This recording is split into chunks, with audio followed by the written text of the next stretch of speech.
Jangan masyarakat mengkonsumsi tanpa resep dari dokter, tanpa petunjuk dari dokter, apalagi tidak ada nyeri sama sekali.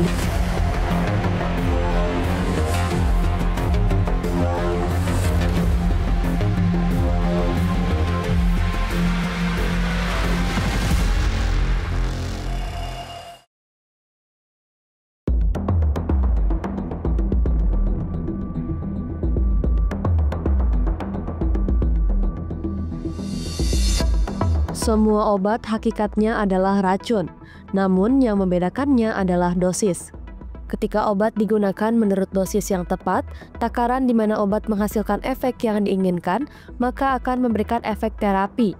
Tetapi, ketika obat digunakan menurut dosis yang tidak tepat, maka obat tidak akan memberikan efek terapi yang optimal, bahkan memberikan efek yang merugikan bagi kesehatan dan pada akhirnya dapat mengakibatkan kematian.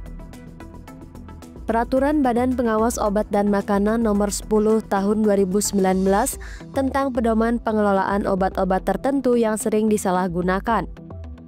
Obat-obat tertentu yang sering disalahgunakan yang selanjutnya disebut obat-obat tertentu atau OOT adalah obat yang bekerja di sistem susunan syaraf pusat selain narkotika dan psikotropika, yang pada penggunaan di atas dosis terapi dapat menyebabkan ketergantungan dan perubahan khas pada aktivitas mental dan perilaku. Penyalahgunaan obat-obatan tertentu seperti tramadol, trihexyphenidyl, dan carisoprodol di kalangan remaja dan pemuda cukup marak ditemui. Hal ini dimungkinkan karena harganya yang murah dan dijual di tempat-tempat yang tidak resmi, seperti toko obat tak berizin. Penyalahgunaan obat-obatan ini rawan menimbulkan penyakit-penyakit sosial yang meresahkan masyarakat, bahkan memakan korban jiwa seperti tawuran antar pelajar, kebut-kebutan di jalan raya, pengeroyokan oleh geng motor, dan lain-lain. Konsumsi obat keras seperti tramadol dan trihex dapat menyebabkan ketergantungan, halusinasi, meningkatkan kepercayaan diri, serta mengurangi rasa sakit. Namun demikian, obat keras yang dipakai berlebihan dapat menimbulkan risiko yang berbahaya, bahkan kematian. Penjualan obat keras ilegal di beberapa wilayah menggunakan toko kosmetik sebagai kedok atau kamuflase operasi. Kedok itu terungkap dalam operasi penertiban yang dilakukan petugas gabungan Satpol PP, Kepolisian, Dinas Kesehatan, dan Badan Pengawasan Obat dan Makanan atau BPOM. Tidak dapat dibungkiri, remaja terutama pelajar sangat rentan dengan bahaya obat-obatan terlarang. Pelajar yang terbiasa mengkonsumsi obat keras ilegal cenderung memanfaatkan obat-obatan tersebut sekedar untuk bersenang-senang saat berkumpul dengan teman-teman komunitasnya. Hal ini apabila dibiarkan terus-menerus akan berdampak buruk bagi kesehatan dirinya, bahkan dapat berujung kepada kematian. Dampak fisik dan psikis pemakaian obat-obatan terlarang terbukti sudah banyak memakan korban. Beberapa daftar obat terlarang yang sering dikonsumsi pelajar diantaranya pil Excimer, merupakan obat keras di kalangan pelajar, sering juga disebut sebagai pil kuning. Pil ini memiliki kandungan zat kimia chlorpromazine yang berfungsi sebagai antipsikotik. Excimer digunakan untuk mengurangi gejala psikotik atau gangguan kejiwaan dengan cara menurunkan kadar hormon dopamin pada otak. Hormon dopamin memiliki fungsi sebagai zat pembawa pesan antar sel-sel saraf. Hormon ini dapat mengalami peningkatan saat seseorang dalam perasaan bahagia atau dipicu penggunaan obat-obatan tertentu. Efek samping penggunaan obat ini dapat menyebabkan agitasi, konstipasi atau susah buang air besar, pusing, mengantuk, mulut kering, pelebaran pupil, muntah, dan hidung tersumbat. Reaksi lebih berat yang dapat terjadi adalah kesulitan bernafas, bengkak di bibir, nyeri dada, irama jantung tidak teratur, pingsan, kaku otot, dan gangguan penglihatan. Pil koplo. Demikian nama obat penenang yang sering disalahgunakan oleh para pelajar masuk dalam kategori psikotropika. Sebagaimana kita ketahui, obat penenang atau depresan, kelompok obat benzodiazepin yang hanya diperbolehkan digunakan untuk mengurangi tingkat kecemasan dan membantu pasien yang mengalami insomnia. Sifat adiktif dari pil koplo inilah yang sebenarnya berbahaya, sehingga penggunaan pil ini harus dengan dosis dan pengawasan dokter.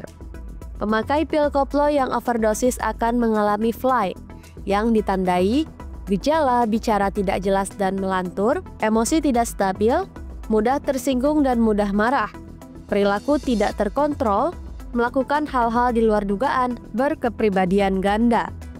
Di dalam jangka panjang, pemakaian pil koplo ini dapat merusak fungsi saraf pusat, yaitu otak. Pil ini juga berakibat buruk pada organ tubuh lain, seperti paru-paru, hati, jantung, dan ginjal. Pil koplo sendiri ada berbagai macam jenis, antara lain BK, Lezotan atau double L, Magadon, Nipam, Dextrometropan. Dextro salah satu pil koplo yang sangat terkenal karena selalu didapatkan polisi. Pada saat penggerebekan adalah dextropropahan atau dextro. Pil ini lebih banyak dibeli oleh pelajar untuk disalahgunakan karena harganya yang relatif murah dan mudah didapatkan. Dextro adalah obat batuk yang disetujui penggunaannya pertama kali di tahun 1958. Manfaat dextro adalah menekan batuk akibat iritasi tenggorokan dan saluran napas bronkial, terutama pada kasus batuk pilek. Pemakaian obat ini yang melebihi 30 mg sehari dapat menimbulkan overdosis. Pada keadaan overdosis terjadi berbagai macam efek samping. Pemakaian dextro dengan alkohol atau narkotika lainnya dapat meningkatkan efek keracunan dan bahkan menimbulkan kematian. Dumolid mengandung zat kimia yang disebut netrazepam dan masuk ke dalam golongan benzodiazepin atau obat penenang. Obat ini digunakan untuk mengatasi gangguan tidur, ansietas berat, dan kecemasan berlebihan. Dumolid tidak dijual secara bebas, sehingga penggunaannya harus dengan resep dan pengawasan dari dokter. Efek samping pemakaian Dumolid antara lain depresi, gangguan emosi, mudah mengantuk, bicara ngelantur, gangguan memori, dan penurunan tekanan darah. Gejala lebih lanjut dari penggunaan Dumolid akan mengakibatkan derealization, depersonalisasi, mati rasa, pendengaran lebih sensitif, kesemutan pada tingkat ekstrim, hipersensitivitas terhadap cahaya, suara dan kontak fisik, berhalusinasi, serta kejang-kejang. Dan yang terbaru, Flakka, termasuk dalam jenis narkoba baru yang memiliki efek samping mengerikan bagi tubuh. Flakka berbentuk kristal kasar berwarna keputih-putihan. Nama Flakka berasal dari kata dari bahasa Spanyol, La Flaca, yang berarti gadis cantik bertubuh langsing. Flakka memiliki efek yang dapat bertahan lebih lama dibandingkan dengan sabu maupun kokain. Orang yang mengkonsumsi jenis narkoba ini akan bertingkah seperti zombie. Pemakai Flakka merasa dirinya adalah zombie yang memiliki kekuatan super. Flakka dapat merubah suasana hati, memicu adrenalin tinggi, sehingga menimbulkan kekerasan. Peningkatan hormon dopamin pada otak pemakainya dapat menimbulkan rasa senang, merasa hebat, dan kuat. Efek dari Flakka adalah menyebabkan hipertermia atau suhu sangat tinggi pada tubuh, sehingga dapat merusak organ penting seperti jantung, ginjal, dan hati. Efek dari penggunaan tramadol jangka panjang ataupun dosis tinggi itu diantaranya adalah pertama dari segi jantung terjadi aritmia atau jantung tidak teratur, nafasnya bisa cepat dan dangkal, lalu juga gangguan sistem koordinasi, dan jika sampai otak itu bisa menimbulkan gelisah, cemas, halusinasi.